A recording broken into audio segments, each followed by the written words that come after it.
guys, it's your girl King K, aka TheKingKelsie, and I'm coming at you with another video today. This is gonna be a part of my new series called Keeping It 100. So I'm gonna be doing certain things, but I'm also gonna be talking about some real subjects for real. There'll be a lot more videos like this around for sure. So just keep up with the subject matters at hand, and you'll see what I'm talking about. So first of all, I just want to talk to you a little bit about this hair. So it goes from literally a dark purple to like a medium blue, like a tealish blue, to a very, very light pastel purple. And it is their 3X highlight jumbo braid hair in 3 TPP, S.BLUE, and light purple. Okay? And so it does come with 3 knobs. That's what I call it, 3 knobs. And it is what they call pre-stretch. Now the difference between pre-stretch and regular hair, you guys, is pre-stretch actually gets thinner at the ends, okay? So it is a little bit different of a look, so I kind of want to go for like a whole boho feel. So as I'm getting ready, I'm still in Atlanta, I'm about to go back to LA. So as I'm getting ready, I'm gonna show you what I'm doing, talk about what I'm doing, and then we'll go from there. All right, y'all, so today's subject is basically 29 and still single. How many of y'all can agree you're in your 20s, your late 20s, or your early 30s and you are still single? Nothing wrong with that at all, but I kind of just want to come in here and encourage you guys. I could have been married. I don't think being 29 and single is a bad thing, because whoever, and I believe this to the core, whoever my husband actually is somebody amazing. Because for me to just really have to wait this long for him to see me or find me, he can't be nothing but God driven and God purpose, and just God is all over that. And I really truly believe that to the core.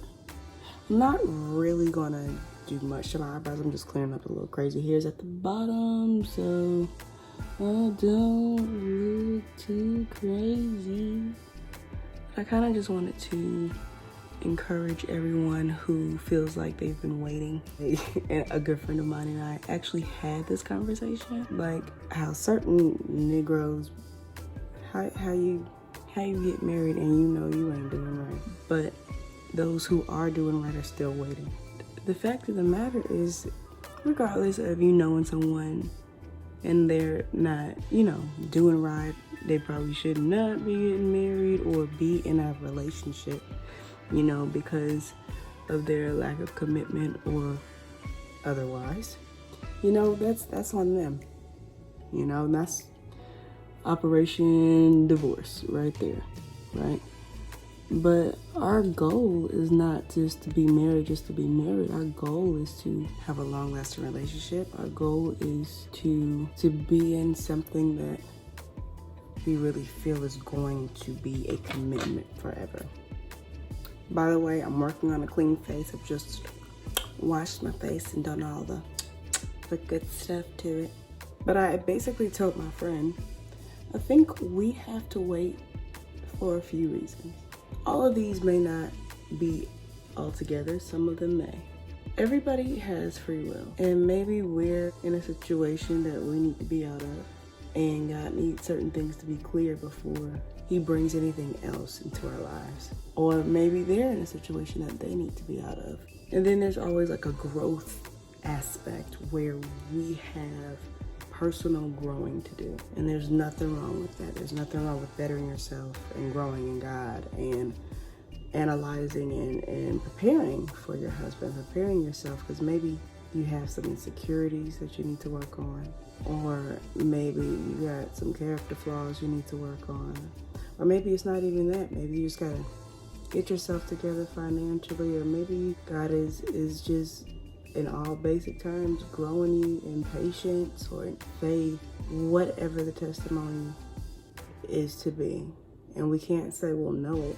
Or maybe right now you're just not at the point where you can do what you're supposed to do as a Christian and be right with it. And so he don't want you to mess it up. So he be like, hold on, just wait. He coming, just chill. And maybe you just need to wait to the point where you can actually get married, instead of going through the time of dating because it may not be what it's supposed to be otherwise. You never know. Regardless of those facts, I really believe that if you are getting married later, he's got to be someone amazing and special. But again, other parts of that is personal growth. There's a lot of dating apps, a lot of other ways to find out about people, know people, etc. I'm not really one for a dating app, but I really believe that God is going to introduce me to my husband, especially with the way technology is today and people just not who they supposed to be on these apps and be lying and all that stuff. Plus, I'm not a really big dater. I have a few friends that actually enjoy dating and they're like, oh, it's fun. Just go and hang out and make friends. And I'm like, but niggas just don't want to be friends. They want something else. Just saying. I'm just going to the airport, y'all. I'm not doing that much. I'm just trying to get kind of cute. I know what kind of cute is. Okay. So I'm going to be taking my black Radiance palette in light medium. Going to be using the middle scope right in here to do some contouring. Just for my cheekbones, and everything else will be with the contour. I'm going to put a little highlight on. Regular blush from Sephora. I've had this for years, my first set of brushes. It was actually a gift from a lady at church. She was just so sweet because she knew I eventually wanted to go into makeup, so she decided to buy me my first set of makeup brushes, and I was like, wow. Wow.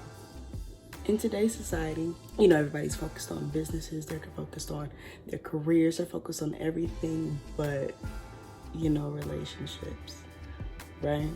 Oh, I need to be here, I need to be here before I can commit to something, or blah, blah, blah, blah. That's not who I am. I'm old school, I'm Southern, and I actually prefer to grow with whoever I'm with. I also understand that me thinking that I was ready to be married at 23, 24, 25, absolutely not. And I can personally say that God saved me in that area because I wasn't emotionally ready. I was ready for a commitment, but I was not ready to handle conflict. I would not have been a great conflict resolutionist or arguer or whatever you want to call it, like I am now. I would not have been able to really just lead in that area because I was very much so led by my emotions for a very long time. I would say 25, 26 is when I started to grow in those areas. I've always been a person that speaks my mind. Everybody knows that. That ain't nothing new. But even just in that, growing in that, you know, it's not what you say, it's how you say it. Because what I'm saying could be very true. But if it's not in a way for my partner to receive it, then he is not going to hear me anyway, right? And that's with any relationship. So there are just certain areas I knew personally that God had to grow me up in because I just wasn't ready. And that's a legit part of it. I did, however, have an opportunity. I mean, I had a few opportunities to get married. They weren't like set, but they were definitely on the table. But I did have an opportunity to actually be married in my last serious relationship. And I really just believe God used that relationship to show me people and for me to grow. Because, you know, a lot of times I wasn't in a rush to get married. I was just swooned by who I thought this person was. Using blush now. Oh, this is one of my MAC ones. They probably don't even make this blush anymore. I was swooned by who I thought he was, and so was everybody else. But when you talk to someone every day on the phone, they can't really hide from you. So I really believe that God was showing me in that relationship how to listen to him. And there's certain things that my mom was not able to teach me. I didn't grow up with my dad, but my dad is in my life. but I did not grow up with him. There's certain things I didn't learn from my dad. So sometimes experience is the best teacher.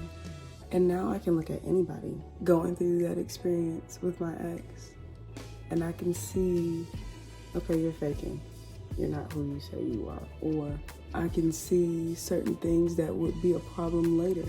Character flaws in people. Or in order to make the best decisions for yourself, there is an element of judgment that you have to make. So judgment is not a bad thing, because that's how you make decisions. You judge, right? So I'm able to see things that people would normally ignore, people would normally overlook because of what I've been through. My relationship was pretty deep. It was a lot of emotional trauma and abuse, which I really do believe would have eventually flown into physical abuse just because of the way the relationship was going. It was deep, y'all. That'll be another video. I will talk about that later. But that was a growing time for me. And I say that again to say, you know, your parents can't teach you what they don't know. And for whatever reason, I might have a friend or two going through the same thing and they may not see the signs. Or who knows, I may have to teach my kids, like, these are the things you look for. These are the red flags in relationships that you don't ignore. And a lot of times as Christians, we think we're judging people. We're like, oh, that's just so-and-so, that's how they are. But you're not judging them. You're seeing who they really are.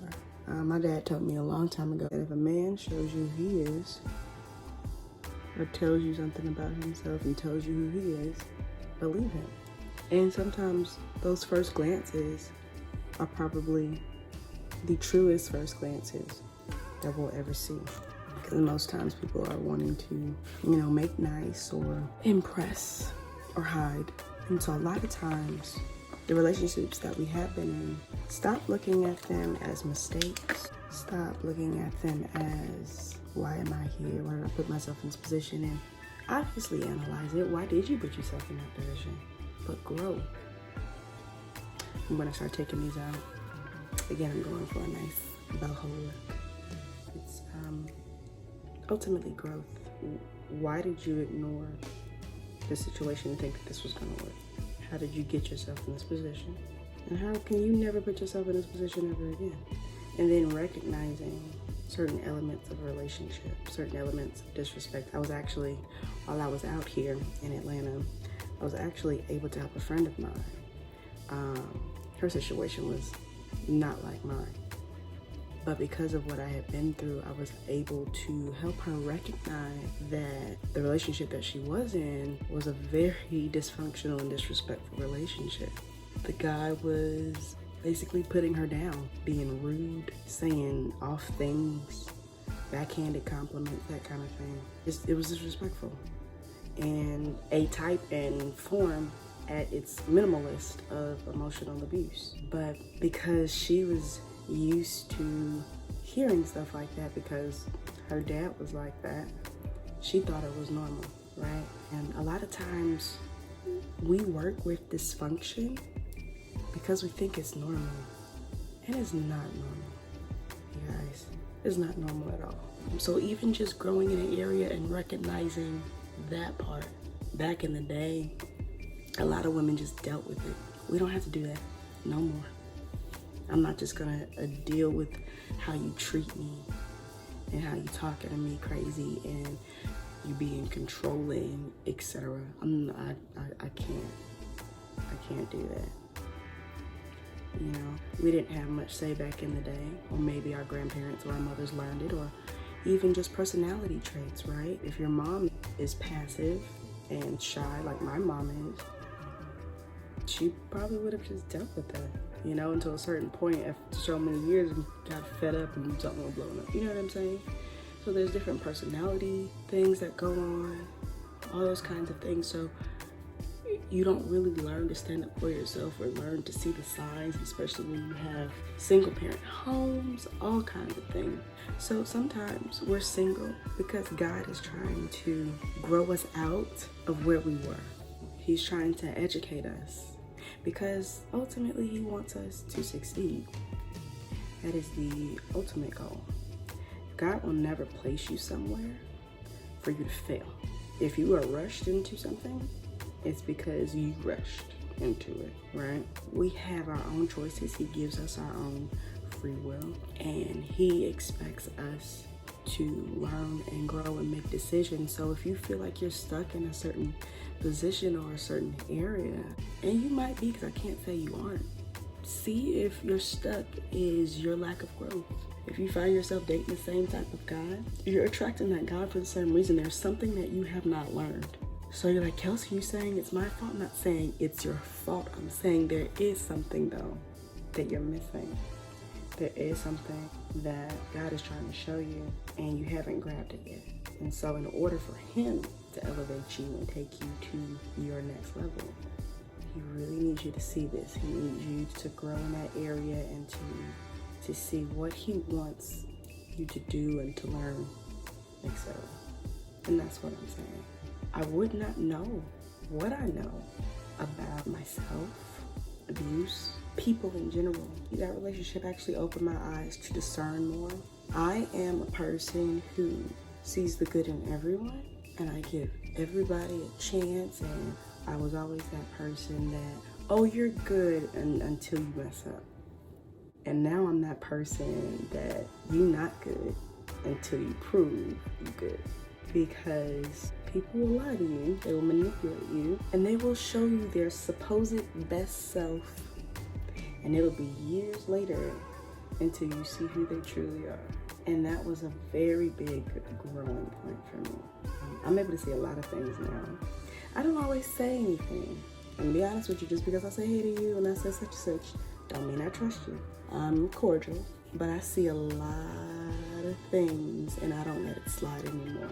It's really, again, opened my eyes to discerning people in general. Now it's like God will just show me stuff, and instead of me ignoring it, thinking I'm judging them, I'll be like, okay, I'm gonna watch. And sure enough, and I promise you, I have not been wrong yet. Sure enough, you know, their true character shows in one way or form, and I didn't get hurt because God had already shown me, and I did not allow myself to be in a position where I wasn't supposed to be in. So I really believe, again, there's different reasons why we are single. He has places to take us. There's levels of growth that he ultimately wants from us. And we cannot grow, and he cannot take us to those places if we are stagnant, if we are not seeing what he needs us to see. You may have to protect your partner in certain ways, right? And God may have shown you and given you the skill set and discernment to like visually see the enemy. But if you didn't learn from all those other relationships, how you gonna have your partner's back? The Bible says, where you're weak, I'm strong.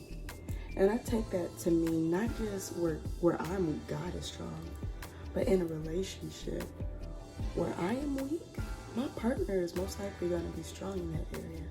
And where he is weak, I'm going to be strong in that area.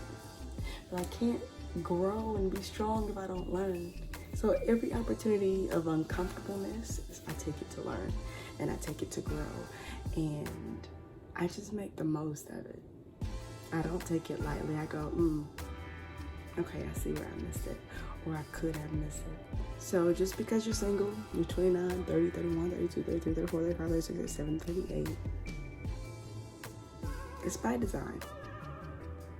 Change your perspective. Take those relationships that you were in, grow from them, move forward, and just really allow God to do him in your life. Just allow him to show you who he is.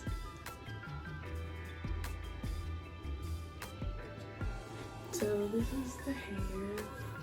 It's all wavy and bohemian looking. And I really like this look. Now again, I decided to scrunch it up like this and have this wave because again, this hair, it's thinner at the ends and your girl likes some volume, okay? We can't be all skinty and stuff. You know, I'm from the South. You got to be thick. You got to be thick. Okay, so this is my way of being thick and having some volume. It's very light. You guys, have only used 1 pack and 1/3, okay, for my entire head. I do not like a ish load of braids, okay? I like my edges, number 1, okay? And I like to be able to move, plus being a dancer and someone who's always up in people's face and all this stuff, I don't need no heavy hair. And I was actually surprised that I only used 1. I thought maybe I would use 2, 2.5. It's more than enough for me. Now, if you have a bigger head or you have maybe less hair, because a lot of this at the top, that's my hair. Okay, I got a lot of hair.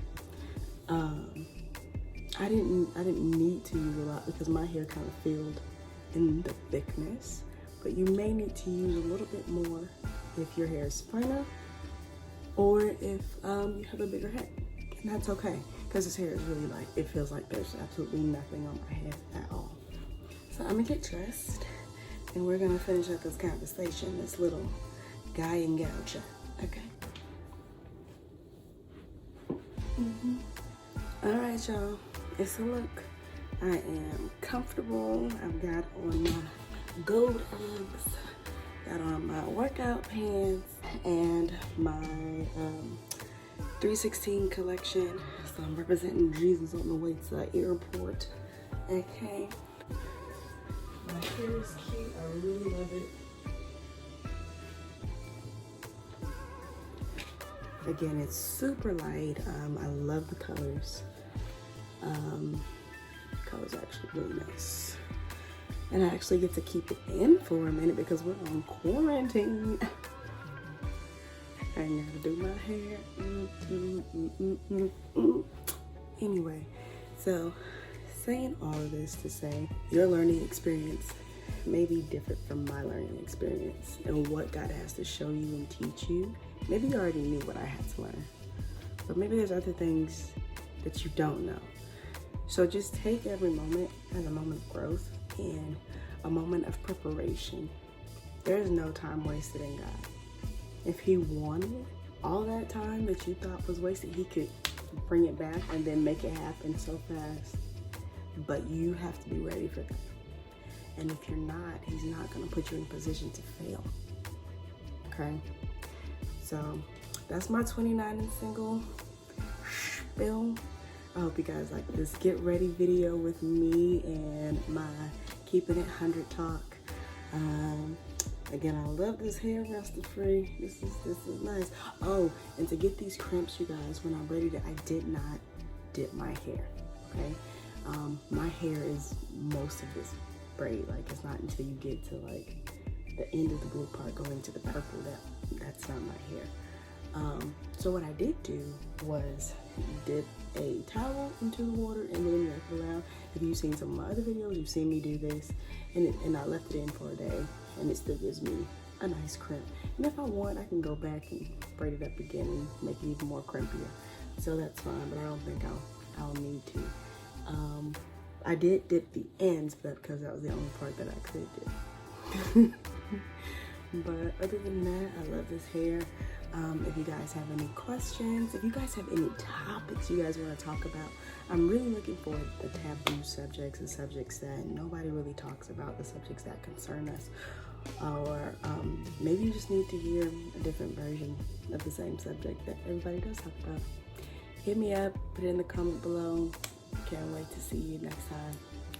Bye guys.